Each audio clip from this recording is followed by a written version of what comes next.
Princess Zethara stood perfectly still in the center of the Grand Council chamber. Her pale blue skin seemed to glow under the bright lights that hung from the crystal ceiling. Her large silver eyes looked straight ahead. She did not move. She did not speak. She waited. The 12 members of the High Council sat in their tall chairs around her. Each one wore long robes that showed their rank. The gold threads in their clothes caught the light as they whispered to each other. They were talking about her future.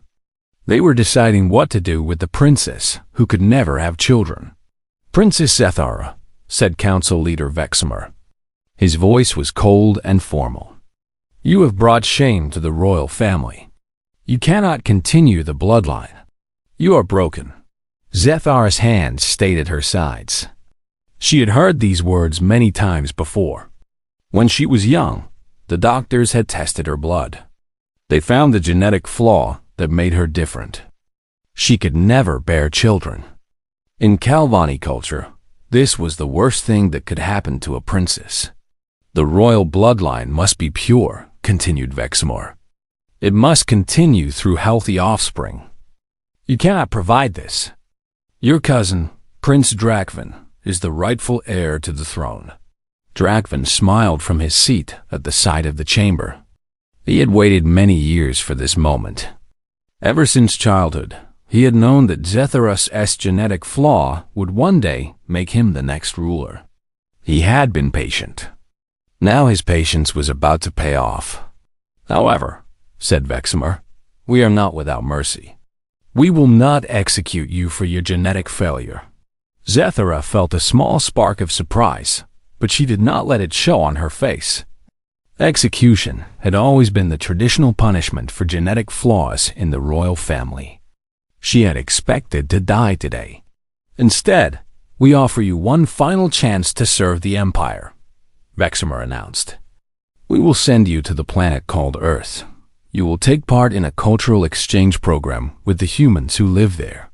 The other council members nodded. They had planned this carefully.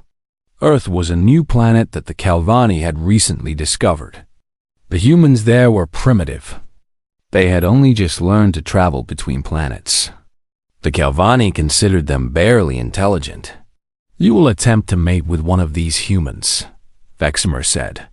"If you succeed in producing offspring, you will keep your royal title. If you fail, as we expect you will lose all claim to the throne. You will be stripped of your rank and exiled forever." Zethara understood the cruelty of their plan. They were sending her to fail.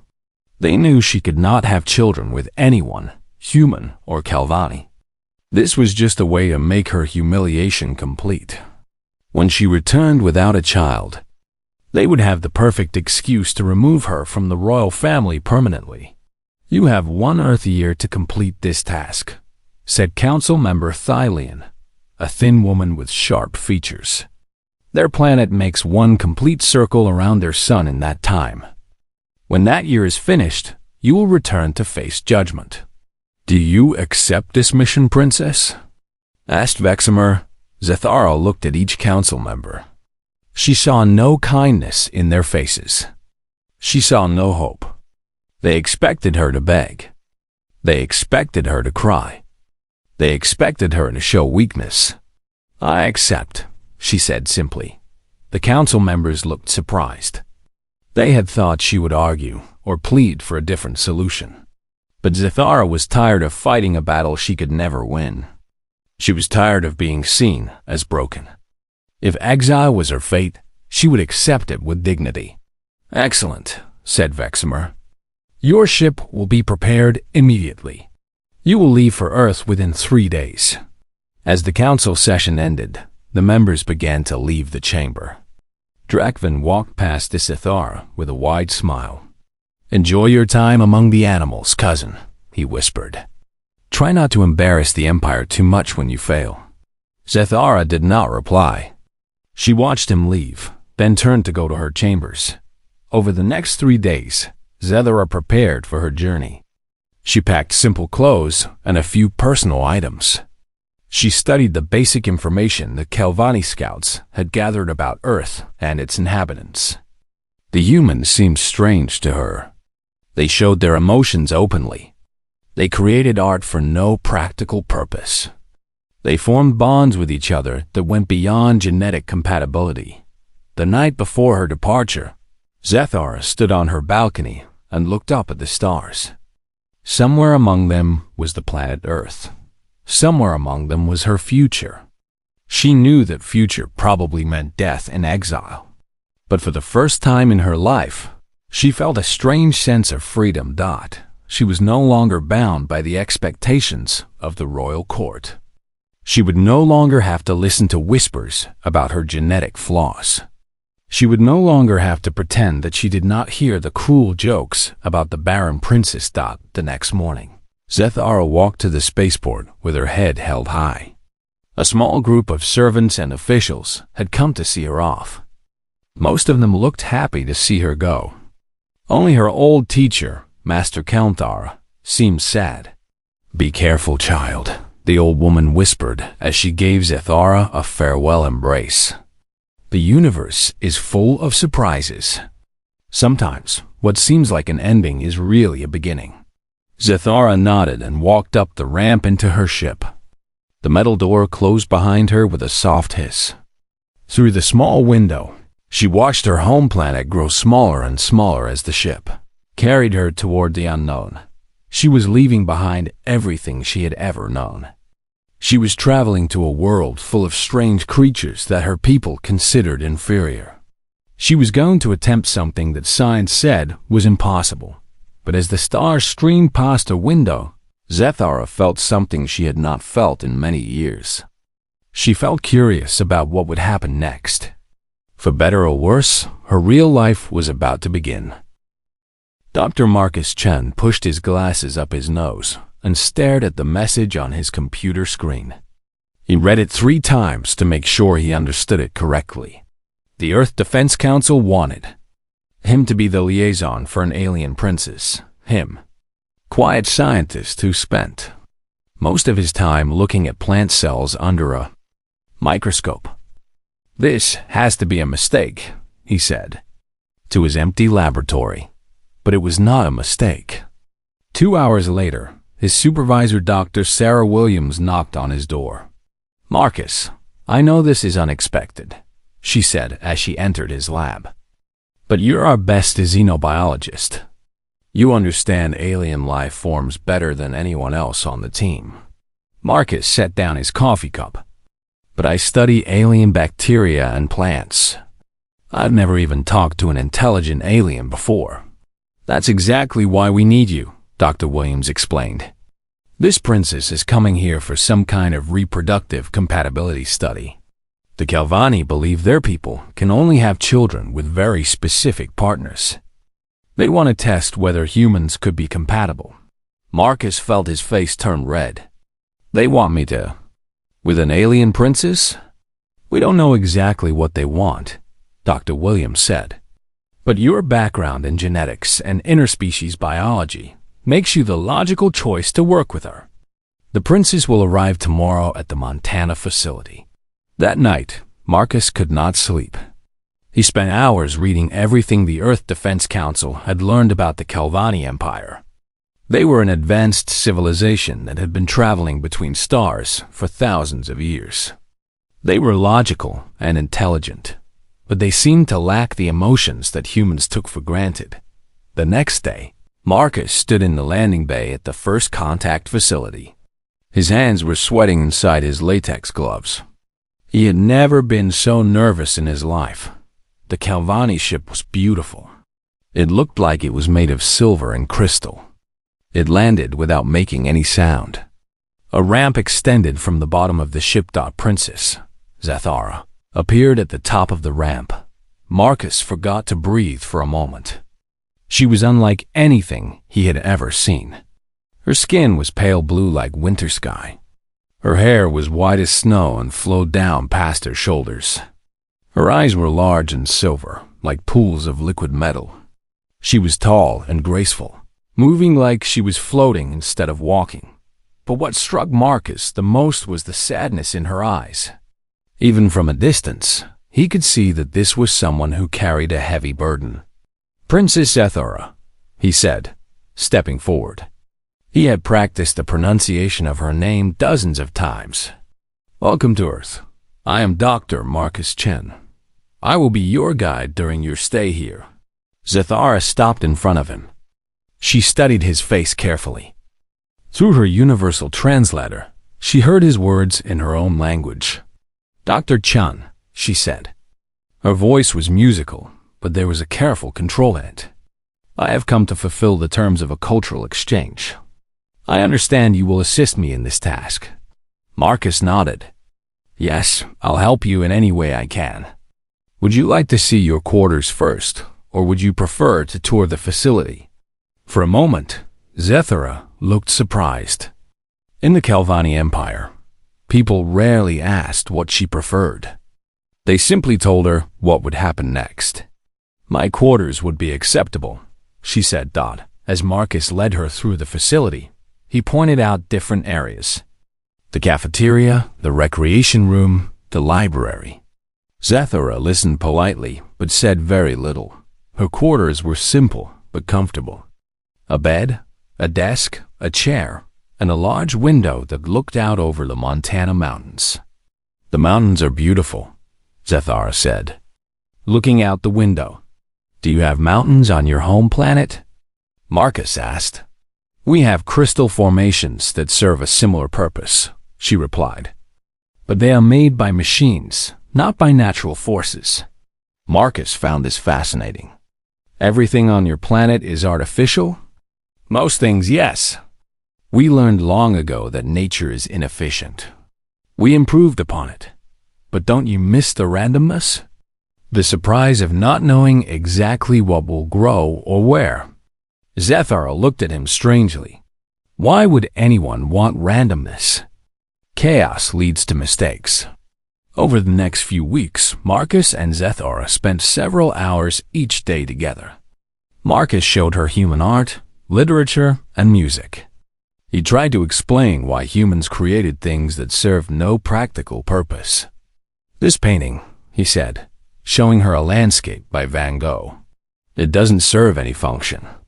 The artist painted it just because he found the scene beautiful. But it is not an accurate representation of the landscape," Zethara pointed out. "The colors are wrong. The proportions are distorted." "That's the point," Marcus explained. He painted what he felt when he looked at the scene, not just what he saw. "Felt?" Zethara repeated the word like it was foreign to her. Marcus realized that Calvani culture had trained its people to suppress their emotions. They saw feelings as weaknesses that interfered with logical thinking. Yes, felt emotions, like happiness, sadness, anger, love. They're part of what makes us human. Zethara was quiet for a long moment. "My people believe emotions make individuals unreliable.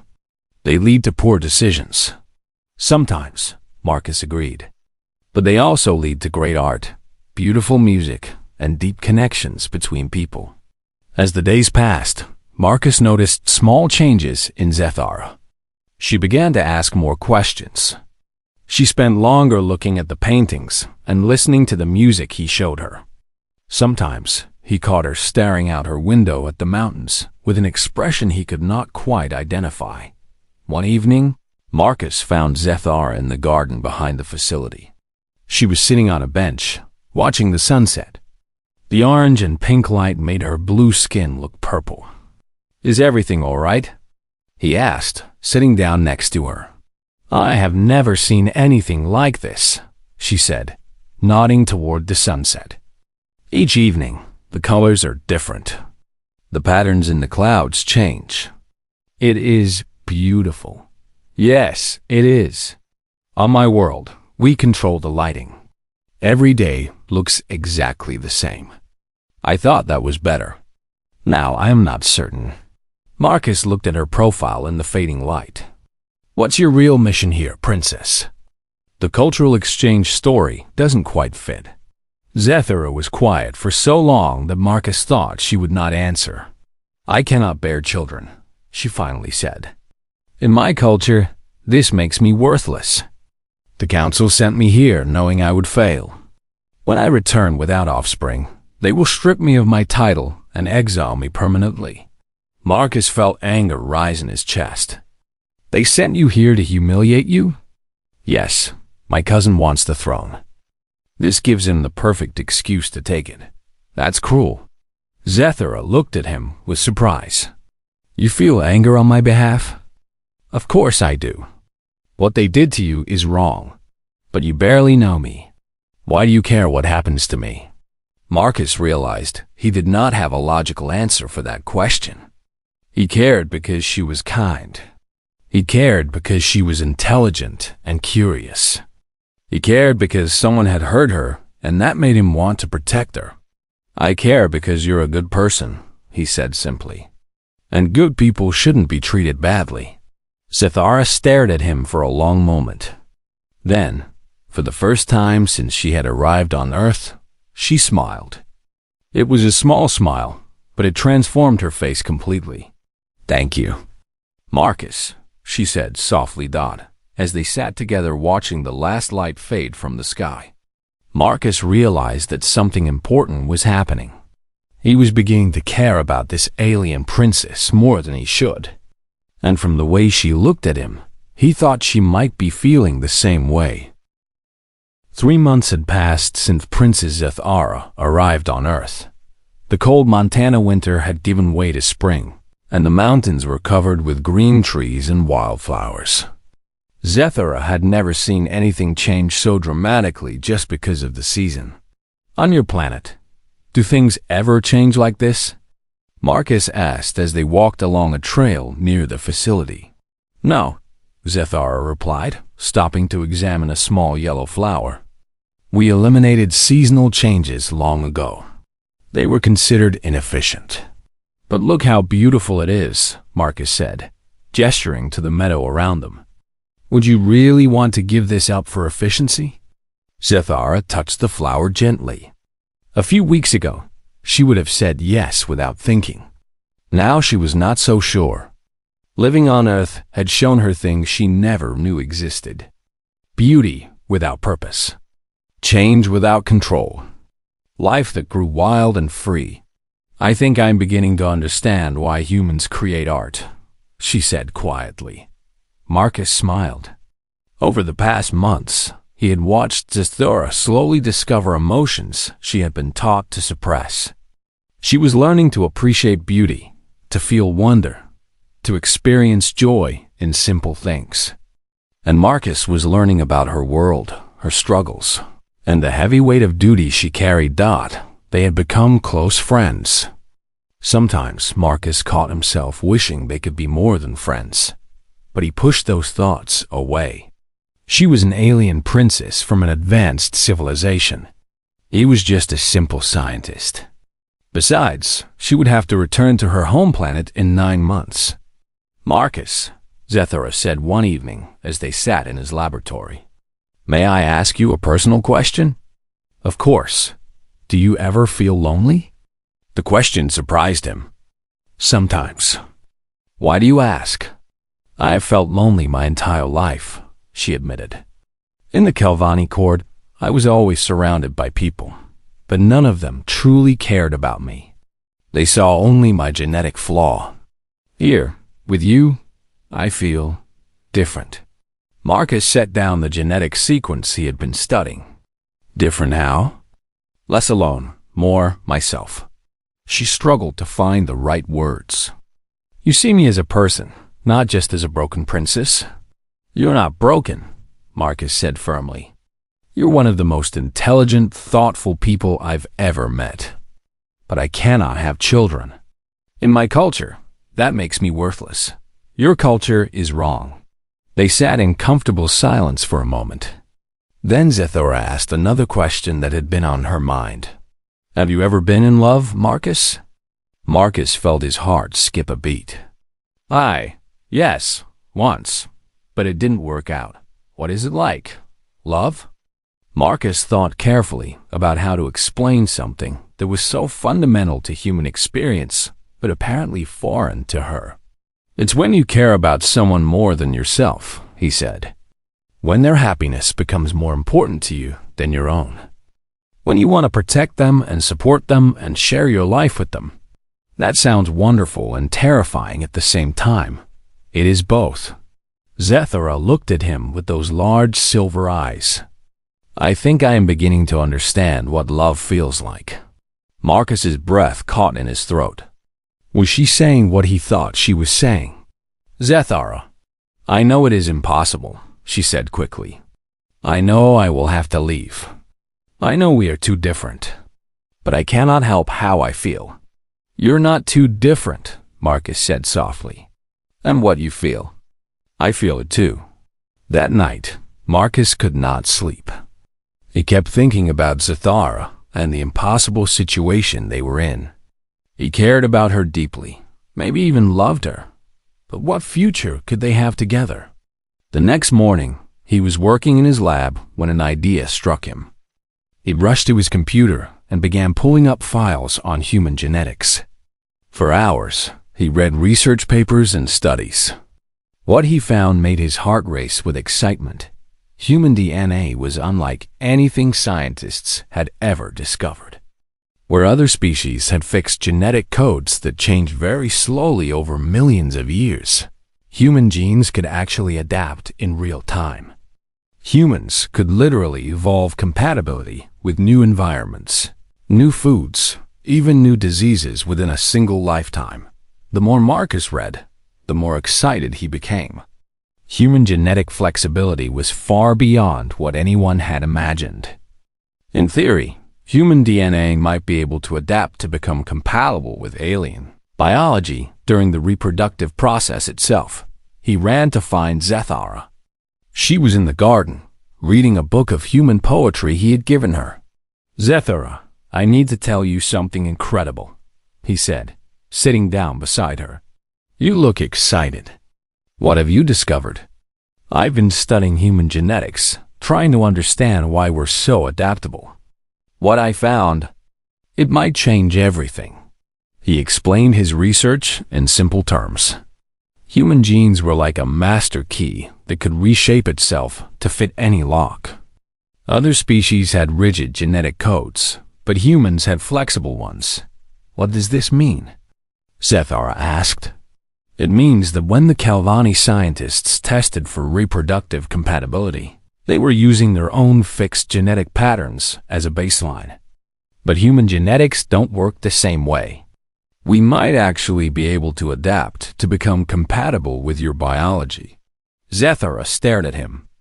Are you saying we could actually have children together? I'm saying it's possible. More than possible.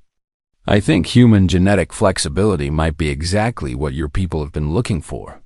But my own doctors have told me I am completely sterile. My genetic code is damaged beyond repair. Maybe damaged Calvani genetics can be repaired by compatible human genetics. Maybe the problem isn't that you're broken. Maybe the problem is that you've never been with someone whose DNA could adapt to heal yours. Zethara was quiet for a long time. Marcus could see her logical mind working through the implications of what he was suggesting. This is just a theory, she said finally. Yes, but it's based on solid research. Even if you're correct, there is no guarantee it would work. No guarantee. But there is hope. Isn't that better than accepting defeat? Zethara looked at the flowers around them. A few months ago, she would have dismissed Marcus's theory as wishful thinking. But living on Earth had taught her that sometimes the impossible happened. Sometimes things changed in beautiful, unexpected ways. Yes, she said quietly. Hope is better than defeat. That evening, they sat on Zethara's balcony and looked up at the stars. One of those distant points of light was her home planet. In 6 months, she would have to return there and face the judgment of the High Council. Marcus, she said softly. Yes? If we do this, if we try, what will happen to us? Marcus took her hand. Her skin was cool and smooth, but he could feel the warmth beneath it. I don't know what will happen, he said honestly. But I know that I love you. And I know that together, we might be able to accomplish something amazing. I love you too, she whispered. It was the first time she had ever said those words. They both knew they were about to attempt something that science said was impossible. They both knew the odds were against them. But they also knew that some things were worth fighting for, even when the odds were impossible. Love, they had discovered, was one of those things. Dr. Sarah Williams stared at the test results on her computer screen. She blinked several times and ran the analysis again. The results were the same. Impossible, but the same. Marcus, she called across the lab. You need to see this. Marcus hurried over from where he had been working with tissue samples. It had been 2 months since he and Zethara had decided to try for a child together. They had both known it was a long shot, but they had to try. What is it? Marcus asked, looking at the screen. Zethara's blood work. Look at the hormone levels. Marcus studied the numbers. His eyes grew wide. These levels, they indicate pregnancy. That's what I thought too. But it's impossible, right? She's been tested by Calvani doctors for years. They all said she was completely sterile. Marcus felt his heart pounding. We need to run more tests. And we need to tell Zethara. They found Princess Zethara in the garden, as she often was in the afternoons. She was sketching the flowers in a notebook Marcus had given her. Art was something that Calvani had never taught her, but she was discovering she had a natural talent for it. Princess, Dr. Williams said gently, we need to talk to you about your recent blood tests. Zethara set down her pencil. She could see from their expressions that something important had happened. What have you found? She asked. Marcus sat down beside her on the bench. Zethara, you're pregnant. For a moment she just stared at him. Then she shook her head. That is not possible. I have been tested hundreds of times. The genetic damage in my reproductive system is permanent. We thought so too, Dr. Williams said. But the tests don't lie. You are definitely pregnant. About 8 weeks along. Zethara put her hand on her stomach. She felt no different than usual. Are you certain? We've run the tests 5 times, Marcus said softly. It's real, Zethara. We're gonna have a baby. Tears began to roll down Zethara's blue cheeks. In all her life, she had never cried from joy. She had not even known it was possible. How? She whispered. We're still studying that, Dr. Williams said. But Marcus's theory about human genetic adaptability appears to be correct. Your DNA is actually changing.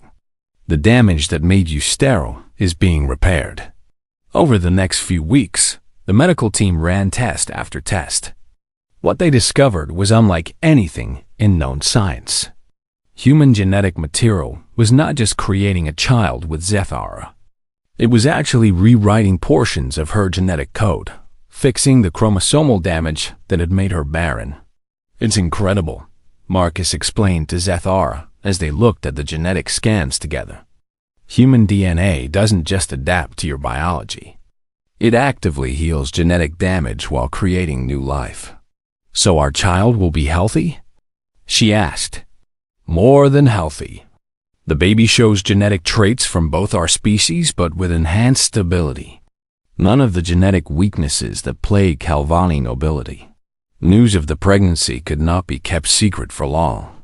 The Earth Defense Council was amazed. This was proof that humans possessed something unique in the galaxy. Within days, the news had spread to the Calvani Empire. The reaction from her home planet was immediate and chaotic. Princess Zethara, came the urgent transmission from the High Council. You will return immediately for medical verification of these impossible claims.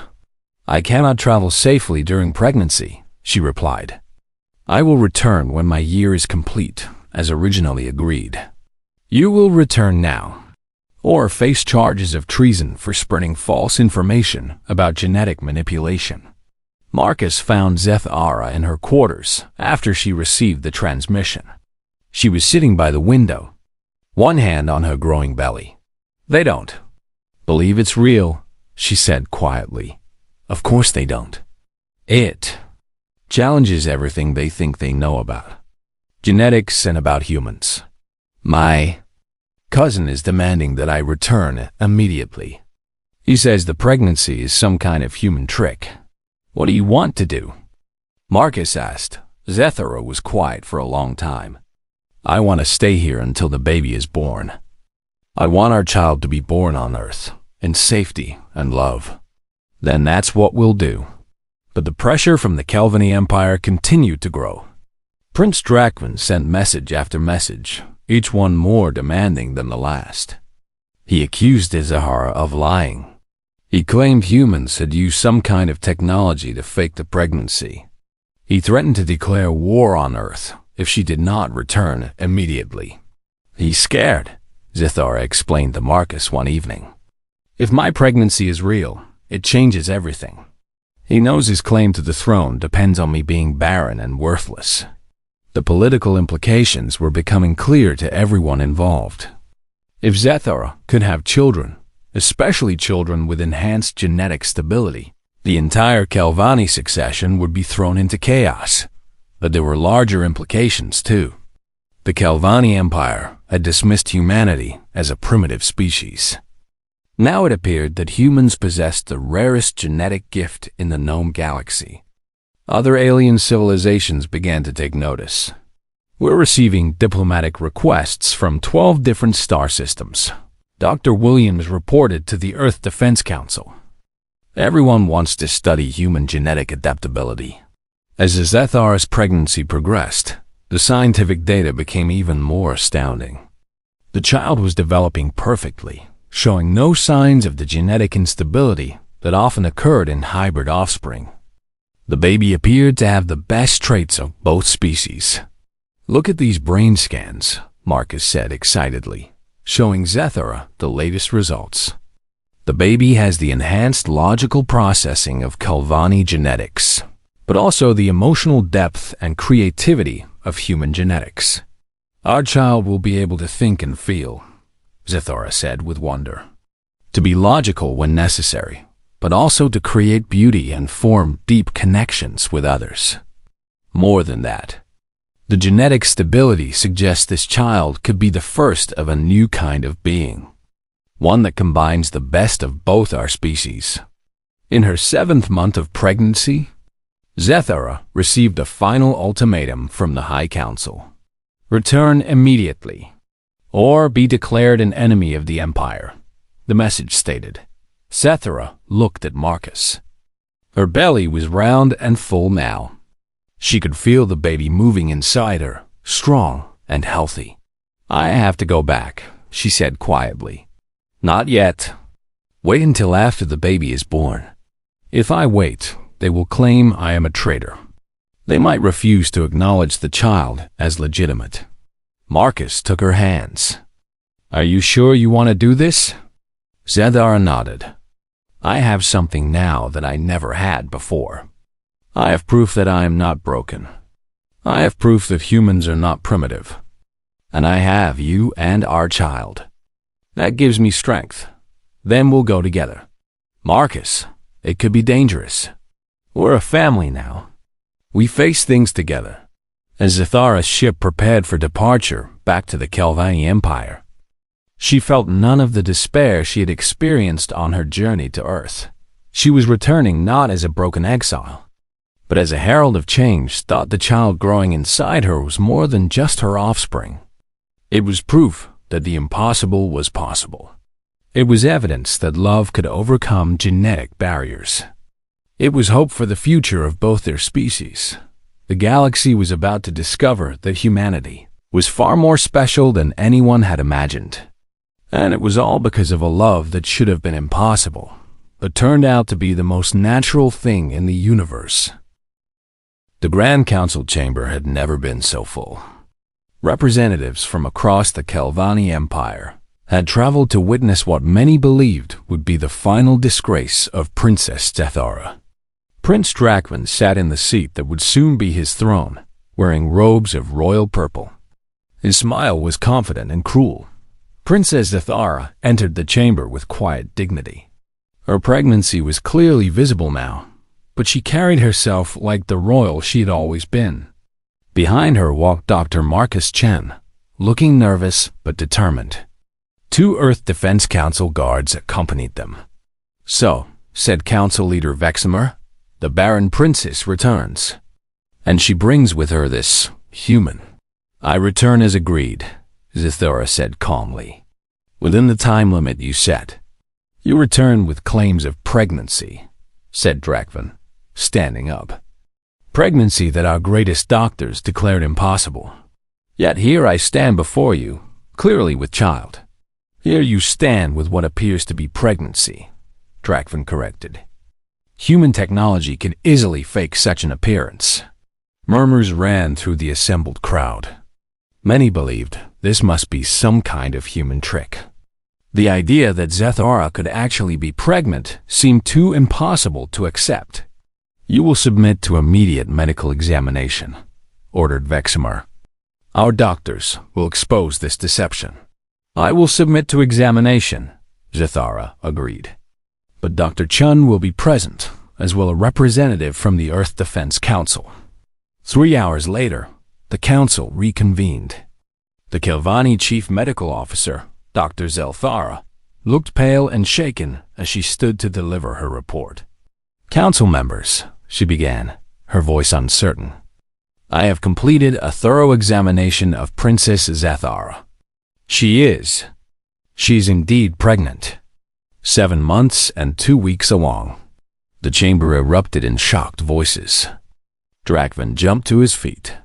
"Impossible! You must be mistaken.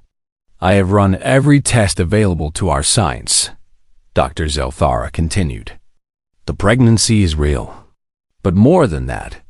She paused, clearly struggling with what she had to say next.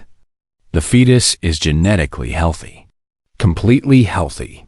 I can find no trace of the hereditary damage that has affected our royal bloodlines for generations." "That cannot be," said Council Member Thylian. "The genetic damage in Princess Zathara's bloodline was irreversible." "It has been reversed," Dr. Zathara stated. "Somehow, the human genetic material has not only created a viable offspring, but has actually repaired the chromosomal damage in the princess herself. She is no longer sterile." The silence in the chamber was complete. Even Drakvan seemed unable to speak. Marcus stepped forward. "If I may address the council?" Veximer nodded, too shocked to object. "What Dr. Zathara has discovered is the result of human genetic adaptability," Marcus explained. "Human DNA has the ability to change in real time to become compatible with other forms of life. We don't just adapt to new environments. We can adapt to heal genetic damage in our partners during the reproductive process." "You are claiming that humans possess genetic abilities beyond our own?" asked Veximer. "I'm stating a scientific fact.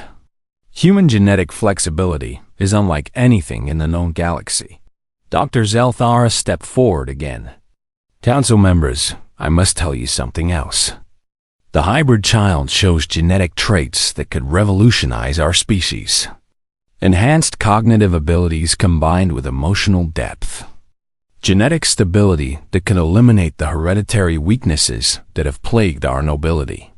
This child represents the future of Kelvani evolution."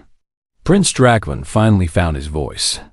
"Even if this pregnancy is real, it changes nothing."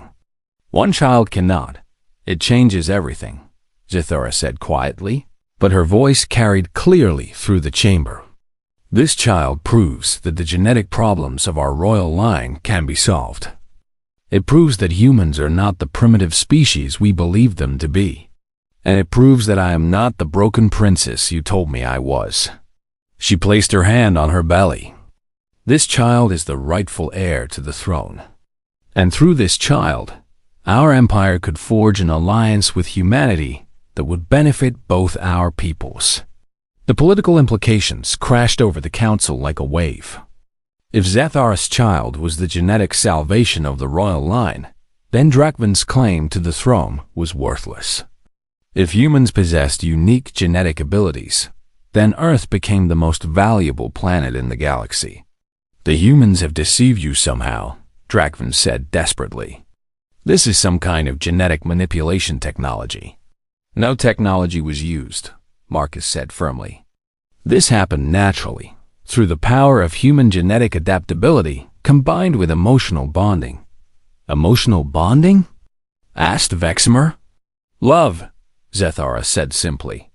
Something our people have forgotten how to value. Over the next several days, the Kelvani Empire was thrown into chaos. Scientists from across their civilization studied the data from Zethar's pregnancy.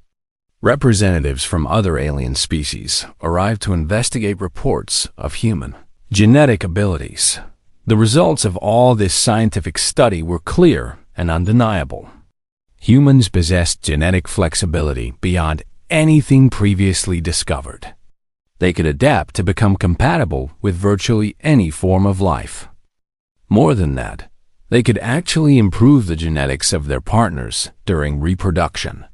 This changes our entire understanding of galactic civilization, reported the Kelvani Science Council. Humanity is not primitive. They are the most genetically advanced species we have encountered. Within a month, everything had changed. Prince Drakvan's claim to the throne was formally rejected. Princess Zethar was restored to her position as crown heir. Earth was officially recognized as a major galactic power. But the most important change happened 2 weeks later, when Zethara gave birth to a healthy baby girl. She's beautiful, Marcus said softly, holding his daughter for the first time. The baby had her mother's silver eyes and her father's curious expression. She's perfect, Zethara agreed. Exhausted but radiant with joy, the baby, whom they named Lyra, became the symbol of a new age. Half human, half Kelvani. She represented the possibility of cooperation between species that had once seemed impossible. The early genetic scans are remarkable, Dr. Zelthara reported to the royal court. Princess Lyra shows enhanced cognitive abilities, emotional depth, genetic stability, and adaptive potential that exceeds both parent species. She is truly the evolution of both our peoples. Within a year, the first joint human Kelvani research stations were established. Human genetic adaptability, combined with Kelvani technology, created possibilities neither species could have achieved alone. Diseases that had plagued both civilizations for centuries were solved within months. Other alien species began requesting partnerships with humanity. The genetic flexibility that humans possessed was recognized as the rarest gift in the galaxy. It's ironic, Marcus said one evening as he and Zethar watched little Lyra sleep in her crib. They were in their new home on a joint colony world, where humans and Kelvani worked together. What's ironic? Zethar asked. Your people sent you to Earth as punishment for being genetically flawed. But your genetics weren't flawed. They just needed the right partner to unlock their potential. And my people considered humans too primitive to matter. But humans turned out to have the most advanced genetics in the galaxy. Marcus smiled. Sometimes the things that make us different are actually our greatest strengths.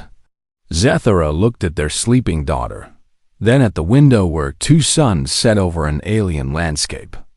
6 months ago, she had been in exile facing death or disgrace. Now she was the mother of the future, the wife of the man she loved, and the bridge between two worlds. I never believed in fairy tales, she said softly. What changed your mind? You did. You taught me that impossible things happen when people believe in them strongly enough. As night fell over the colony, families of both species prepared for sleep. Human children played with Kelvani youngsters in the streets. Scientists from both worlds worked together in laboratories. Artists collaborated on projects that combined logical precision with emotional beauty. The galaxy had discovered that humanity's true power was not in their weapons, or their technology. It was in their ability to adapt, to change, to bring out the best in other species through the simple power of love and acceptance. And it had all started with a joke that was meant to be cruel, but became the foundation for a new era of peace and cooperation among the stars. Princess Zethara had been sent to Earth to fail. Instead, she had succeeded beyond anyone's imagination. She had found love, created life, and opened the door to a future where the word impossible had lost its meaning. In the end, the greatest human trait was not their genetic adaptability.